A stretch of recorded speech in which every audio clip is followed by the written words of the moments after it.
சலங்கை ஒலி. 500 நாட்களுக்கு மேல வெற்றிகரமாக ஓடிய உலகநாயகனுடைய ஒரு திரைப்படம் அது.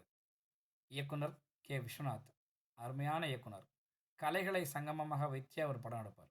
அதிலே ஜெயிச்சார். இந்த கதை என்ன? ஒரு நாட்டிய கலைஞன பத்தின ஒரு படம் அது. ஒரு நாட்டிய கலைஞன், அதுவும் கமலஹாசன் மாரி ஒரு ஹீரோவ வச்சுக்கிட்டு, அவருக்கு ஒரு டான்ஸ் கூட மேடையில கிடையாது. தெரியுமா இந்த படத்துல? ஆஃபீஸ்ல ஆடுவாரு, சமையல் கட்டுல ஆடுவாரு, பார்க்ல ஆடுவாரு, சும்மா ஷூட்டிங் ஸ்பாட்ல ஏதோ ஒரு இடத்துல ஆடிக்கிட்டு இருப்பாரு. ஒரு டான்ஸ் கூட அவருக்கு மேடையில கிடையாது. கிணத்து மேல கூட டான்ஸ் உண்டு. ஏன் கட்டெல்லாம் போட்டு வச்சுட்டு, உயிருக்கு போராடுற நிலைமையில ஹாஸ்பிட்டல்ல கூட அவருக்கு டான்ஸ் உண்டு. ஆனா மேடையில ஒரு டான்ஸ் கூட கிடையாது. தெரியுமா? ஏன்னா அந்த படத்தினுடைய கதையே அதுதான்.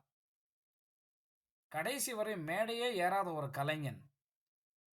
அந்த கலைஞன் எப்படி தன்னுடைய கலையை தன்னுடைய சிஷ்யைக்கு கத்துக் குடுத்து, அவள மேடை ஏத்தி பார்த்துட்டு, அந்த நிம்மதியில் உயிர் பிரிகிறான். கலைஞர்கள் அப்படிதான்.